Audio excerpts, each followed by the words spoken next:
আসসালামু আলাইকুম, শুভ দুপুর। চমৎকার একটা রেসিপি নিয়ে চলে আসলাম। শর্টকাটে আমি দেখিয়ে দিব। গত সপ্তাহে আমি আপনাদের কাঁচা আমের নরম আচারটা দেখিয়েছিলাম। এখন আমি কাঁচা আমের মোরব্বাটা রেসিপি নিয়ে চলে আসলাম। এই মোরব্বাটা খেতে খুবই দুর্দান্ত, দেখতে যেরকম লোভনীয়, খেতেও সেরকম মজা। ফার্স্টে আমি বাজার থেকে 4 কেজি বড় বড় সাইজের আম নিয়ে এসেছি। এই আমটা অবশ্যই ভিতরে যে আমের আঁটি থাকে সেটা শক্ত থাকতে হবে, তা না হলে মোরব্বাটা ভালো হবে না।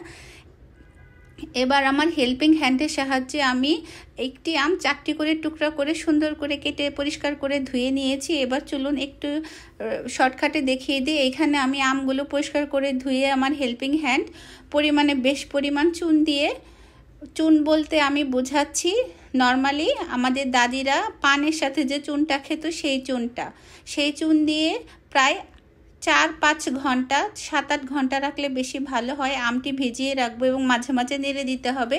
এবার আমগুলো পরিষ্কার করে ভালো করে কয়েক দফায় ধুয়ে আমি ঝরিয়ে রাখবো। এখন আমি একটি বিশাল বড় পাত্রে প্রায় 5 কেজি পরিমাণ পানি দিয়ে 3 কেজি পরিমাণ চিনি দিয়ে, এলাচ, দারচিনি, তেজপাতা দিয়ে একটা পাতলা শিরা করে নিব। এখানে পানির পরিমাণ প্রায় আমের দ্বিগুণ দিতে হবে। এবার সবগুলি আম আমি এই শিরার মাঝে দিয়ে দিব। এবার চুলার আঁচটা মিডিয়াম রেখে প্রায় 3 থেকে 4 ঘন্টা, যে পর্যন্ত শিরাগুলো শুকিয়ে আমের রং পরিবর্তন না হবে সে পর্যন্ত এই আচারটি বানাতে হবে। এই আচারে তেমন এক্সট্রা কোনো মশলা লাগে না, পুরাটা একটু চিনি বেশি দিয়ে করতে হয়। খুব ধৈর্য সহকারে, নাড়াচাড়া করা যাবে না, বারবার কিচেনে এসে চেক করতে হবে। 4 ঘন্টার জন্য আমার প্রায় 4 ঘন্টা সময় লেগেছে।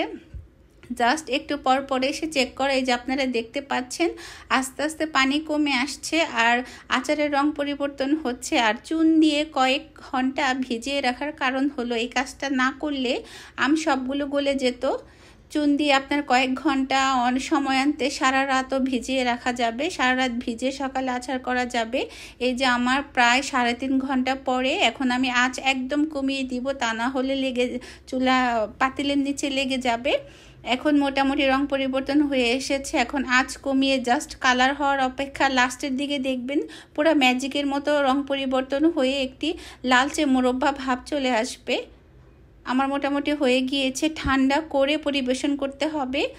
এই যে ঠান্ডা হয়ে গিয়েছে একদম, প্রায় আমি 2 ঘন্টা পরে এখন মোরব্বাগুলো তুলে নিচ্ছি। পুরোপুরি ঠান্ডা করে তুলতে হবে। আপনারা দেখতে পাচ্ছেন আমার একটা মোরব্বা ভাঙেনি, এত সুন্দর করে কালার হয়ে প্রত্যেকটা আমের ভিতরে চিনির যে শিরা এবং খুবই চমৎকার এবং লোভনীয় হয়েছে খেতে। আমার মেয়ে এটা খুবই পছন্দ করে। প্রত্যেক বছর আম আসলে আমার মেয়ের জন্য স্পেশালি আমি এই আচারটা বানিয়ে থাকি। এটা একটু কষ্টসাধ্য কিন্তু খেতে অনেক মজা। আপনারা বাসায় ট্রাই করতে পারেন।